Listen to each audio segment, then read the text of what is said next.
اعوذ بالله من الشیطان الرجیم. بسم الله الرحمن الرحیم. الحمد لله والصلاة والسلام على اشرف الانبیاء والمرسلین و من تبعهم بإحسان الى یوم الدین. السلام علیکم و رحمت الله و برکاته.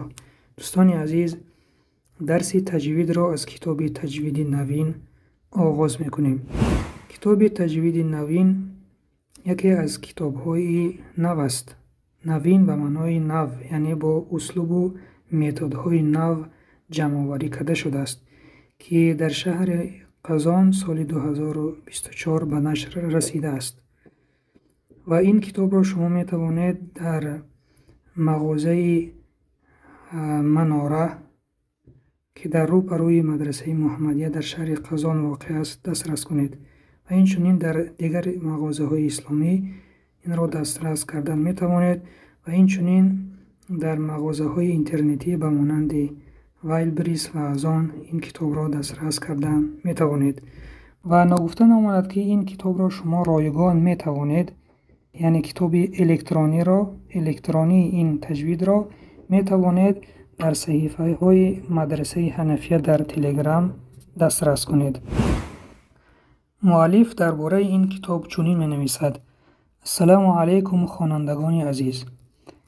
این کتابی که در دست دارید برای درست تلاوت کردن قرآن کریم به شما کمک می رساند. توصیه ما به شما این است که این کتاب را تحت نظارت استاد بخوانید، چون تجوید علم نظری و عملی هست و طرز درستی تلاوت را تنها از نطق استاد شنیدن ممکن است، چنانه که پیامبرمان صلی الله علیه و سلم از حضرت جبرائیل علیه السلام شنیده بودند.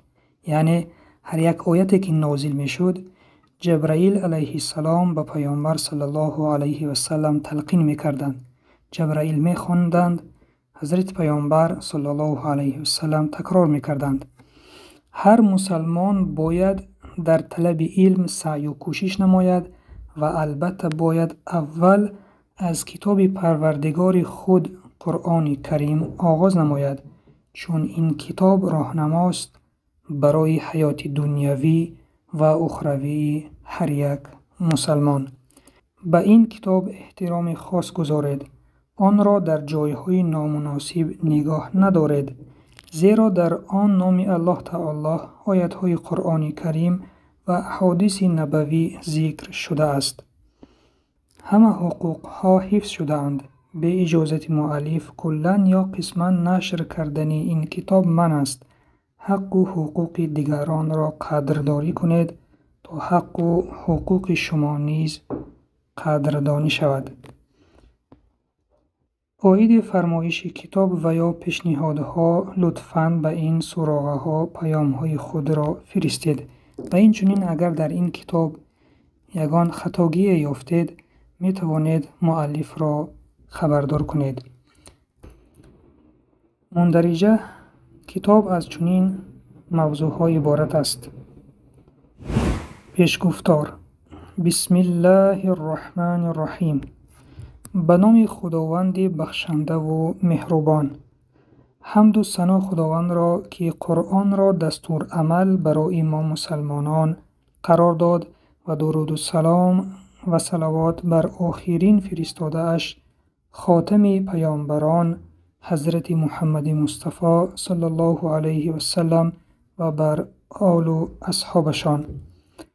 دوستی عزیزم، یقیناً قرآن کریم از جانب الله تعالی برای هدایت بشر با واسطه جبرائیل امین و پیامبرمان صلی الله علیه و سلم نازل شده است و آن حضرت صلی الله علیه و سلم آن را با راه تدوین، یعنی با راه نوشتن و خواندن به روایت متواتر به امت رسانیدند. یعنی هر وقتی که آیت نازل می شد پیامبر صلی الله علیه و سلم با دو راه آن را به صحابگان می رسانیدند. امر می کردند که آن را بنویسند و این چنین پیامبر می خواندند و صحابگان آن را حفظ می کردند. و یقینا این کلام الله تعالی تا روز قیامت تغییر و تحریف نخواهد یافت، چون خود الله تعالی حافظ و نگهبان آن است، چنانه که میگوید به راستی که ما خود قرآن را نازل کردیم و حتما خود نیز از هر گونه تبدیل و تحریف نگهبانش هستیم. قرآن کریم با زبان عربی فصیح نازل شده است. مرحله اولی آموزش آن این شناخته حرفها و مخرج و صفاتهای آنها می باشد و مرحله دوم این آموختن قاعده های تجوید می باشد که در نتیجه شخص با لهجه جذاب قرآن آشنا گشته کلام پروردگارش را با آن زبانی که نازل شده است می خواند و یکی از امرهای الله و رسولش صلی الله علیه و سلم را بجا می آورد. الله تعالی می فرماید و قرآن را با ترتیل بخوان. حضرت علی ابن ابو طالب خداوند از او راضی باد این آیت را چنین شرح دادند: ترتیل این درست تلفظ کردن حرفها و دانستن وقفها هنگام تلاوت قرآن می باشد. پیامبر صلی الله علیه و سلم می فرمایند قرآن را با آهنگها و صداهای عرب بخوانید. تجوید این علم نظری و عملی می باشد و خودآموزی کردن آن خوب نیست، چون برای درست تلفظ کردن حرفها و صفات و قاعده های آنها استاد لازم است تا شاگرد طرز درست نطق را از او بشنود. به همین سبب توصیه ما به شما این است که علم تجوید را در پیش استاد تعلیم گیرید. بنده کوشش کردم از کتاب‌های علم تجوید که در زمان ما مشهور هستند استفاده برده یک کتاب با عباره‌های سبک و آسان فهم و روش و اسلوب نوین پیشکش شما عزیزان نمایم. از همه شما طلب دعا می نمایم در حق بنده و در حق آنانی که در این کار به ما کمک رسانیدند. خداوند آموختن این علم را به هر یک ما آسان گرداند. آمین. در بیان علم تجوید. در لغت کلمه تجوید همچون کلمه تحسین به معنای حسن بخشیدن و زیبا گردانیدن می آید. تجوید در اصطلاح علم است که به وسیله آن مخرج و صفات حرفها، شناخت احکام آنها، شناخت جایهای وقف در عموم علم است که طرز درست خواندن قرآن کریم را می آموزد. حکم آموختن علم تجوید. علما حکم آموختن علم تجوید را به دو قسم تقسیم کردند. یکم، حکم آموختن علم تجوید نظری فرض کفایه برای جماعت مسلمانان می باشد. یعنی در جماعتی که مسلمان ها زندگی می کنند 2-3 نفر اگر نظریه تجوید را داند تا که به دیگران آموزاند، اگر 2-3 نفر باشد این از گردن دیگرها ساقط می گردد، چون این 2-3 نفر به دیگرها تعلیم می دهند و در این جماعت همه قرآن را با تجوید می خواند.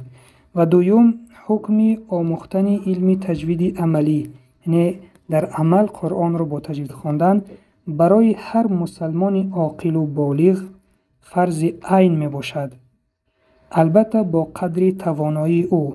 یعنی یک شخص با قدر توانایی خود حرکت کرد، به نزد استاد رفت، علم تجوید را آموخت و کمی از آن خطاگی ها ماند، انشاءالله در روز قیامت از چنین شخص پرسیده نمی شود. و اگر شخصی که قرآن را خطا می خواند و به پیش استاد نرفت، یعنی او می توانست رفته در پیش استاد درس گیرد، نرفت، اعتبار نداد و همین طور قرآن را خطا خواندن گرفت، چنین شخص در روز قیامت پرسیده می شود. برای چی؟ برای آنی که قرآن را با تجوید خواندن برای هر یک مسلمان فرض عین می باشد. دوام می دهیم. الله تعالی در قرآن کریم می فرماید ورتل القرآن ترتیلا، یعنی و قرآن را با ترتیل بخوان، که با ترتیل یعنی با قاعده هایش خواندن است. هدف از آموختن علم تجوید این درست خواندن قرآن کریم می باشد، همان گونه ای که از پیامبر صلی الله علیه و سلم، صحابگان، تابعین و قرا یعنی علمای علم تجوید به ما آمده رسید. فایده از آموزش علم تجوید این به دست آوردن رازگی الله تعالی می باشد، بله این در جای اول می ایستد و این چنین فایده های دنیوی و اخروی بسیار دارد. فضیلت علم تجوید این علم به سبب تعلقیتش به قرآن کریم یکی از مهمترین علمها به شمار می رود.